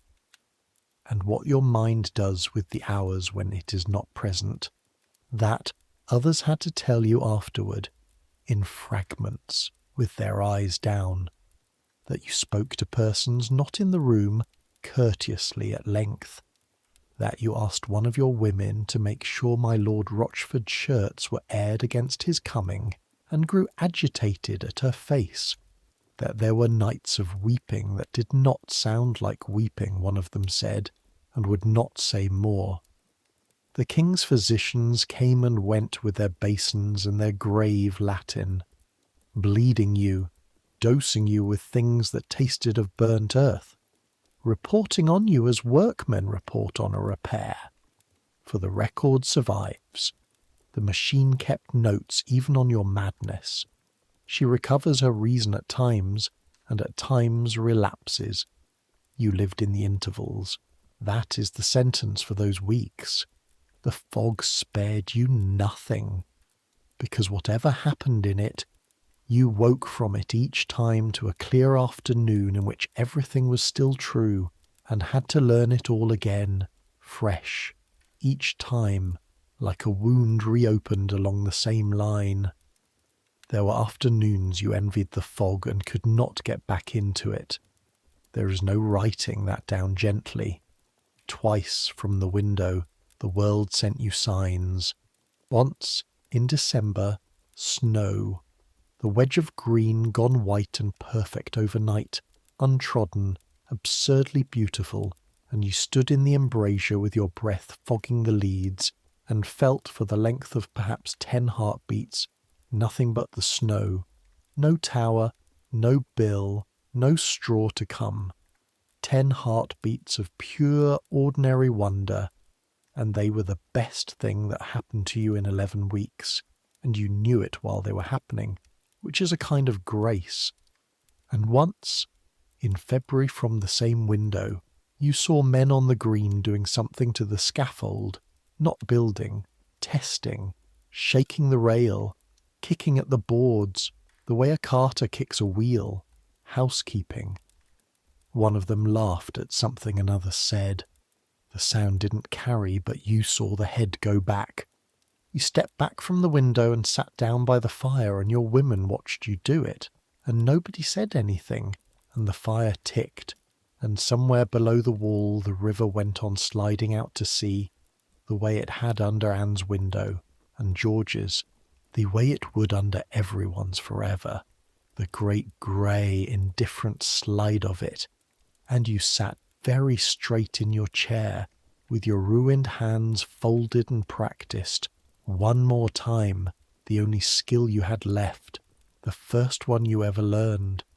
You made yourself still, you made yourself quiet, you made yourself ready to stand. Monday, the 13th of February, 1542, before 7 in the morning. The fog is where we started, and the shaking hands. But now you know everything the hands know, so watch what they do. They dress you. You're women. You have women still, the machine's beautiful manners, dress you as if for church, and your fingers rise on their own to help with the laces they have tied 10,000 times, and cannot. The points slide out of your grip like live fish. A girl whose name you knew last summer gently moves your hands aside and finishes it. The gown is dark, decent, warm, and the warmth is an absurdity you notice with the terrible clarity of the last morning. Someone chose a warm gown for the cold, for a walk of 200 yards, at the end of which cold will stop being a thing that happens to you. You can smell everything. That is what the fear does. It strips the world raw. The tallow of the night's candles, drowned now, their smoke still bitter in the room, wet stone, the green rot smell of the river at low water, your own body sour with 11 weeks of fear sweat. Under the rose water someone has dabbed at your throat as if this were a wedding. And bread. Somewhere in the tower, in another world, ordinary men are baking ordinary bread, and the smell of it comes across the green, and it is the cruelest smell you've ever known, because it is tomorrow's smell, and you are not in tomorrow. There is no great crowd. Hold on to that difference. When Anne died, there were 1,000 witnesses, ambassadors, the Lord Mayor in his chain. This morning the gates are shut to the public. The audience is the King's Council. and a knot of officials, dark cloaked, breathing into their hands, stamping quietly against the cold like men waiting for a barge. And among them, you're told, the Queen's own cousin, come to watch, and the old poet's son, Surrey, and men who dined at Catherine's table in the summer. The machine requires witnesses the way Mass requires a congregation, not for the spectacle, for the record. They bring the Queen out first. You see her cross the green in the grey light, small in black velvet between her attendants, and she can barely walk. That is not a phrase. Her legs are failing under her, and her women are holding her up by the arms, and the whole assembly pretends not to see it, because the fiction, the last fiction, the one everyone is working to maintain, including her, is that this is a ceremony, and a ceremony requires that the central figure be able to stand. She reaches the scaffold. She climbs the steps, count them with her, 4, 5, and stands where they show her to stand on the straw, and the straw is the colour of her hair. And then Catherine Howard, 19 years old, semi-literate, called wanton by every pamphlet that will ever be printed about her, does the thing she stayed up all night rehearsing. She makes her speech. The little formal speech the etiquette of dying demands, and her voice is nearly gone. The councillors lean in to hear it. She confesses herself a sinner, worthy of death. She prays for the king. She asks the world to take warning by her. The words the form requires. The form is all any of them have left, and she performs it faultlessly. This girl who was never taught anything except how to be delightful, and who taught herself in one night by candlelight how to die. Then she kneels. She puts her hands where the practising put them. She lays her neck in the groove her own neck already knows. The axeman takes her head off with one blow. You are next. You are standing at the foot of the scaffold, and you have watched all of it, because they made you watch. Or perhaps no one made you. Perhaps there was simply nowhere else in the world to look. And now men are carrying the Queen's body to the side, wrapped quickly in a black cloak, and other men are throwing down fresh straw over the old, and the fresh straw does not entirely cover it, and you can smell what the old straw is now carrying. Iron and salt, the butcher stall smell, blood on cold air, and your feet are climbing the steps. 4, 5. The boards give slightly under you, old wood, and the crowd of officials below is a smear of dark cloth and pale faces, and the fog is lifting off the river behind them, and a raven says something once from the roof of the chapel and is silent. And here is the thing, the last thing, the thing the historians will argue about, and the thing you would want known. Your mind holds all the weeks of fog, the voices, the lost hours, and now at the door of death the tide of madness has gone out and left everything bare and gleaming and lucid. Perhaps terror burned through to something on the other side of terror. Perhaps the mind, which broke trying to live with what was coming, does not need to break any more now that it is here. The witnesses will write it down, she said at length, that which the occasion demanded, composed, sensible. A good death they will call it, in the ledger where such things are graded. You make your speech, the form's speech. You confess yourself a sinner, and God knows the word has never had more work to do. You pray for the king, whose law was rewritten to reach you, and you commend your soul to God. Somewhere in it, if the old story is to be believed, you touch the other thing, the 1536 thing, the false accusations, and your part among them. And whether you truly said it aloud on the scaffold, or whether the age simply needed you to have said it, the confession is real in the only place that matters, which is in you, and has been for 6 years. Then you kneel. The straw pricks through your skirts against your knees. Your hands find the block.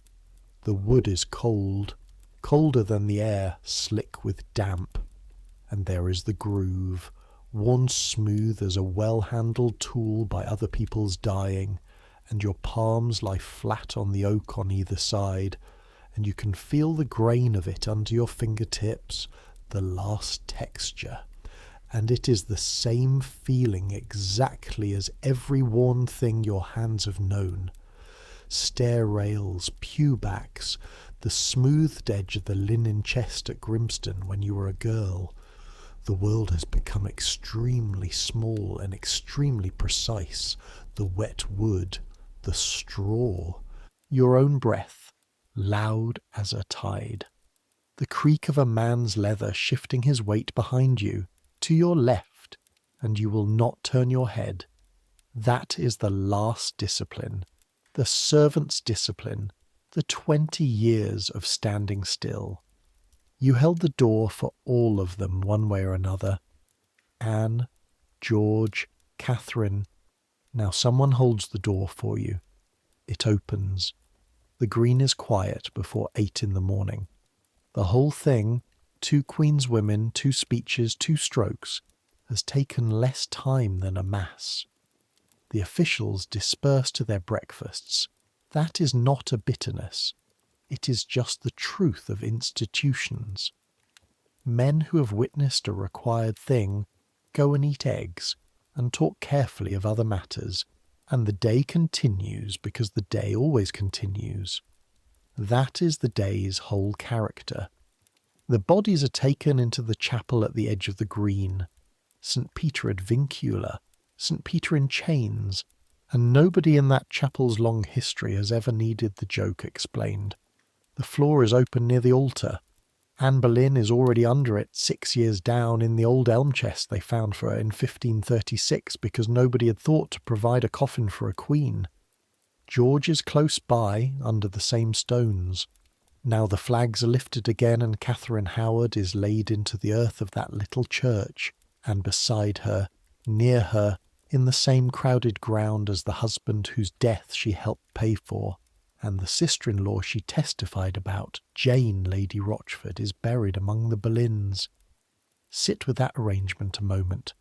The machine that killed them all without meaning anything by it, without meaning anything by anything, reunited the family under one floor. George and Anne and Jane, quarrels and candles and testimony and all, lying within a few yards of one another under the chapel stones while the ravens walk the green above. And in 3 centuries, when Victorian workmen lift that floor to restore the chapel, they will find the bones all crowded together and lay them out and note them down and set a marble marker, and among the names on the octagonal border of that marker, circling the altar of the saint in chains, 2 will sit side by side forever. Queen Catherine Howard, Jane Viscountess Rochford. She made it onto the monument. Give the invisible woman that. 500 years of standing at the edge of other people's stories, and her name is in the marble, in the same ring as the Queen's. The King was not there, of course. The King was at Whitehall, and the reports say he took the whole business heavily for a season. Quieter, older, suddenly enormous in his grief and his chair. And then within days was hosting banquets again, tables of ladies, the court glittering, the machine idling sweetly, looking for its next work. Within 18 months he married again. Catherine Parr, a grown, careful, twice-widowed woman who had watched all of it and understood the rules better than any of her predecessors, and who managed the almost unmanageable trick of the age. She outlived him. And the word that went out of England that February in the ambassador's cipher letters, dry as all their letters, the French ambassador writing home that the Queen was so weak she could hardly speak, that the Lady Rochford died after her on the same scaffold, that all was done before the morning was old, folded, sealed, sent, a courier's saddle-bag, another kingdom's breakfast reading, That is what a life comes to in the machine's own records. 3 sentences in someone else's mail. But you were never the machine's records. You, listening in the dark tonight, you have been her hands all this while. You felt the linen and the keys and the candle wax and the wet oak. So you get to keep what the cipher letters dropped. That she was not a monster and not a saint. That she was a frightened, capable, lonely woman standing very close to enormous fires for 20 years, warming herself, getting burned, that she did small true harms and enormous compromise services, that the age gave her almost no good choices, and she chose, among the bad ones, more or less the way most people choose, which is to say, to survive today and let tomorrow arrive armed. Tomorrow always arrives armed. That is the one lesson the Tudor court teaches everyone eventually, kings included. Henry had 5 years left. The leg got worse. The body failed around the will, which never failed. He died in January 1547 in the middle of the night, holding Cranmer's hand, too far gone to speak, and was buried beside Jane Seymour, the wife who died before he could tire of her, which is perhaps the only sure way any of them found to keep him. The little daughter of Anne Boleyn, the disappointing girl whose birth chilled a room in 1533, grew up watching, learning what her mother's fate and her stepmother's fates taught, that marriage, for a queen, was a door with an axe behind it.